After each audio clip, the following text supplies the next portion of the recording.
He broke up with me. Did she break up with me after all these years? Oh my God, is he going to take me back? Oh, what should I do? Stop that rebound thing that you people have been doing. Stop it. Like, this is for the person that knows that this is an irreparable damage. This is an irreversible one. You shouldn't go back because it was bad. You there, you're so dear, priceless. You there, you're so dear.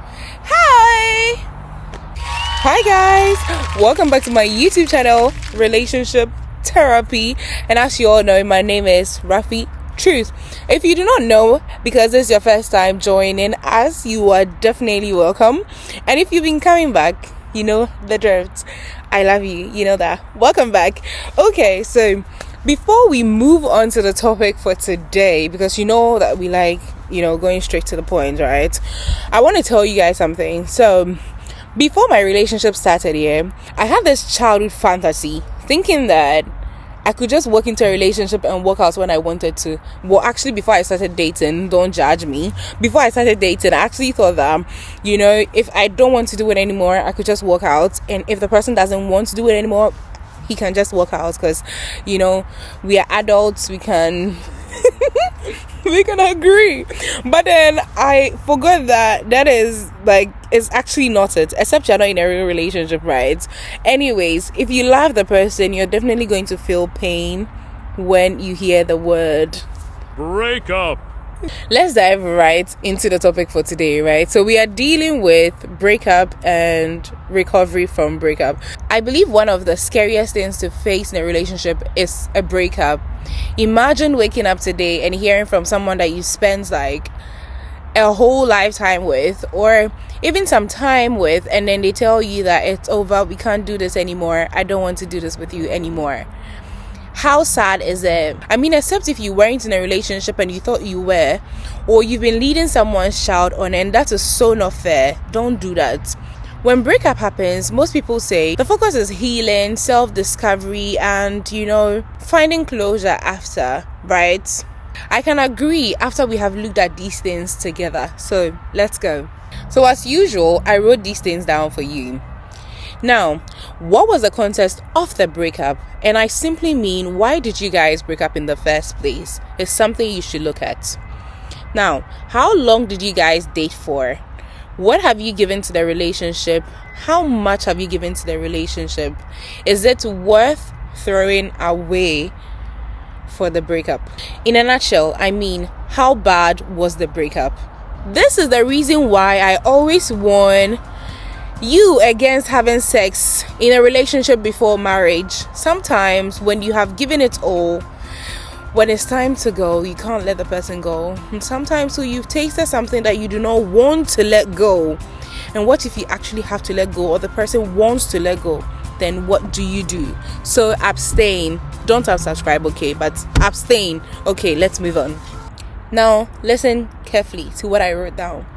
After you have defined it as to where exactly the breakup stands or how bad it is, now you can decide whether or not it is safe or it is right for you guys to repair the damage caused or not.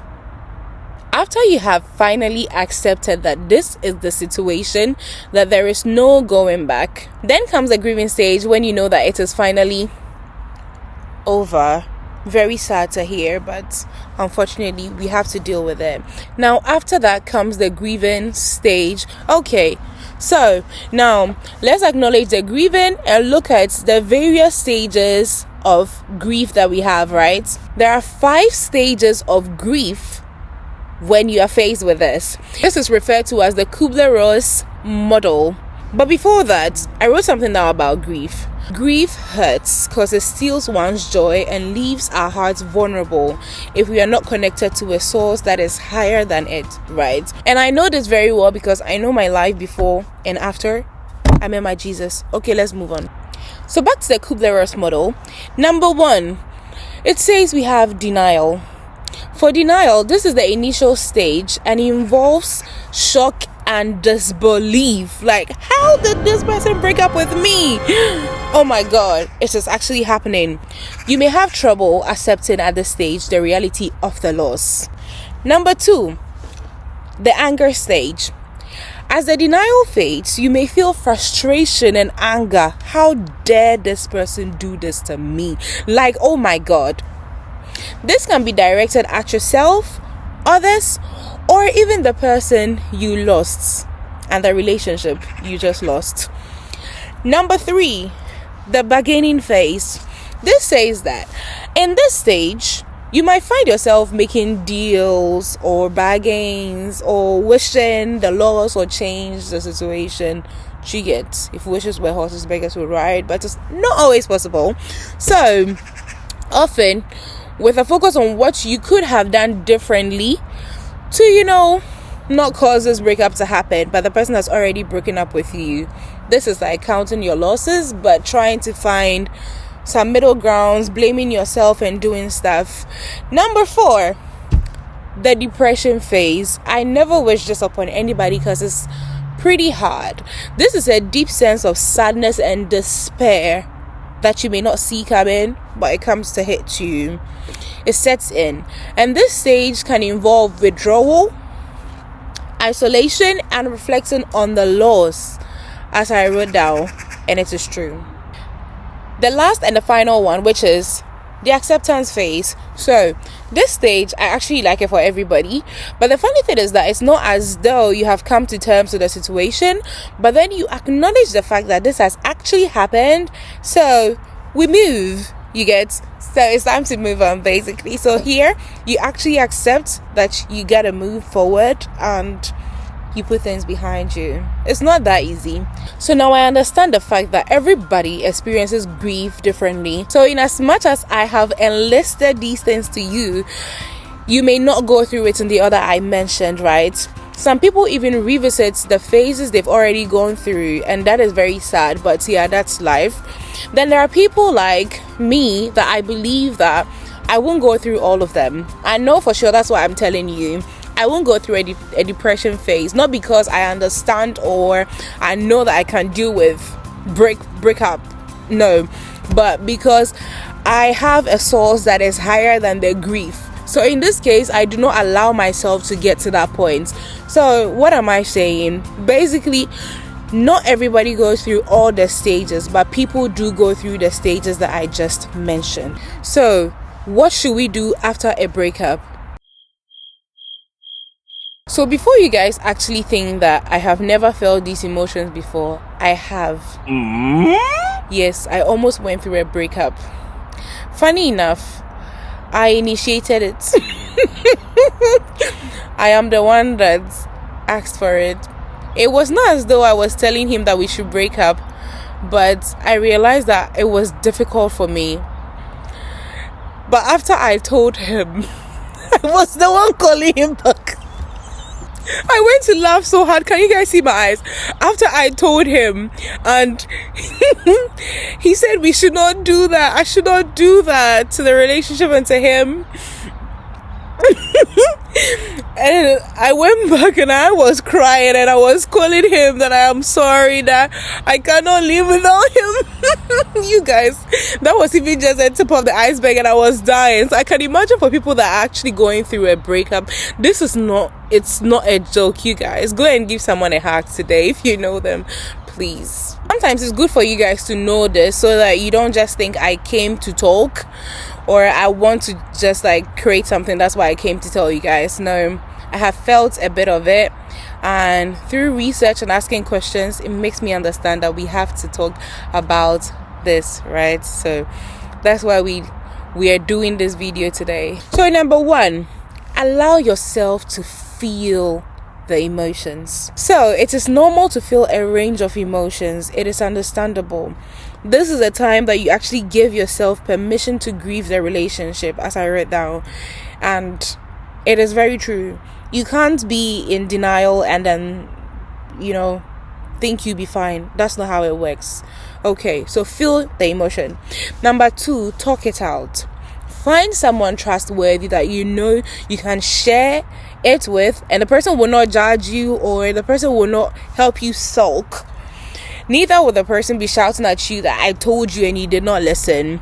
A trustworthy person. I always talk about counselors, accountability partners. This is actually the time to make use of those people, right? So I wrote down that share your feelings with friends or family.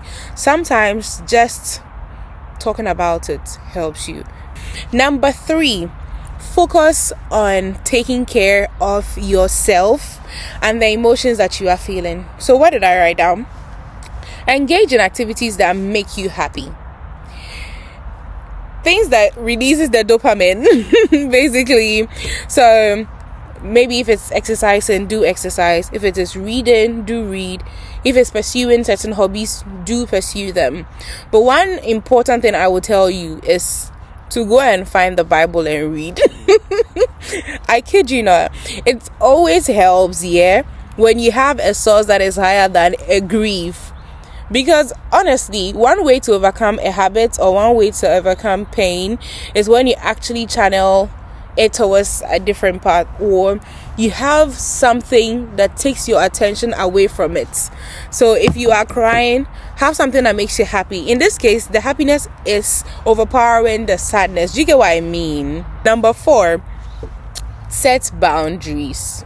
So if possible, limit contact with your ex as much as you can. So let me not just use ex, the person that broke up with you. Set boundaries, because if you're trying to heal from the person, and you know, especially this is for the person that knows that this is an irreparable damage, this is an irreversible one, you shouldn't go back because it was bad.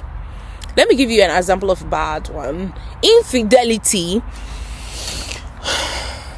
I'm not saying, but you get what I mean. Because even for the Bible, that is the grounds on which you can actually divorce somebody. It is a heavy damage. It is bad. And for you, it has hurt your trust so much that you know that it's irreversible. Don't go and rely on the person now for comfort, because you are vulnerable, basically. I didn't want to say this, but please let me tell you. Stop that rebound thing that you people have been doing. Stop it. It's not because someone broke up with you, you are going through, we're all feeling with you. That's why I'm here, so that you go through we learn how to go through phases of grief and overcoming breakup. It does not mean you should go and have rebound sex with someone, or go and get a new person to replace the person, because that is not paying back somebody because of words. Please don't do that. Okay, enough of the aggressiveness. We are going to number 5, reflect and learn. So here I wrote down that consider what you've learned from the relationship and how you can grow from it. What doesn't kill you makes you stronger, right? And for us, everything we go through, we believe that it is something we are supposed to learn from, even if it's a difficult stage. So take advantage of it and learn from it. Then the last one I put down is to seek a professional help. So if you're struggling to cope and you've done everything, but you are still not, okay, because you truly love the person, go to a therapist, because that's what they are trained for. And even if you're a Christian, please, it's not a crime to go to a therapist if you have these issues, okay? It is fine. God can use the person to heal you still. Now to the phase where the Bible actually helps us deal with breakup that most people did not necessarily know. I know the Bible says that the Lord heals the brokenhearted and set the captives free. That's not necessarily the breakup and the brokenhearted we are talking about, but it can fall under, because you are still brokenhearted, right? Any pain you are going through, you can be healed. But I really want you to look at this context from Philippians 3:13 to 14. It makes us actually understand that we should forget what is behind us and forge ahead, focusing on what is ahead, right?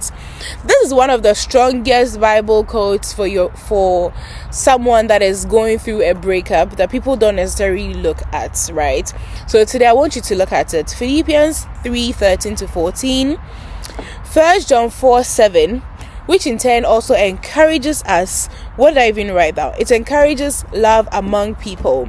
The only way you can overlook the faults of people is to actually show them more love, to overshadow the hurts they have given you, because they say hurt people.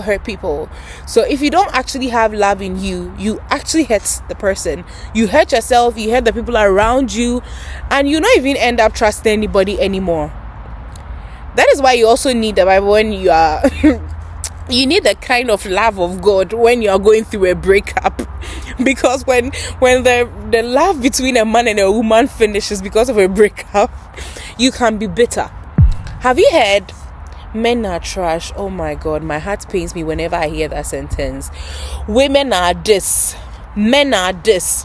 I told you in my previous videos that you should stop doing those things. Don't.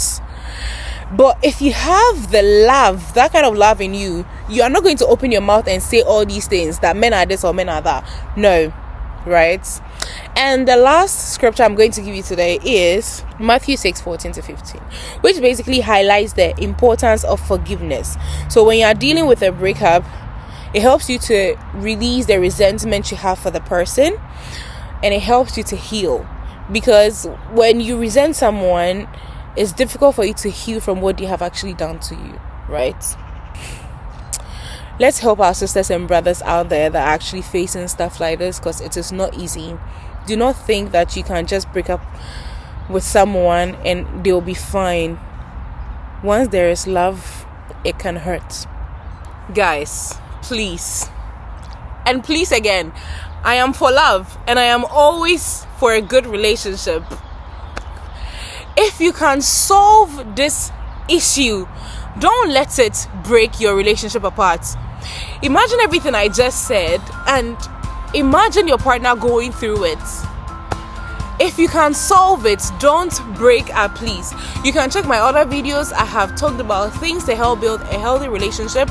If you're going through a phase and you feel like it's leading to a breakup, try to watch the video first and now decide. Pray about it too. It's very important. So guys, we have come to the end of today's video, and I just want to remind you to like, comment, and subscribe to my channel. Share, please. Share, okay? So I remain your favorite YouTuber of all time, and see you next week. As we say here, bisous. Mwah. Bye.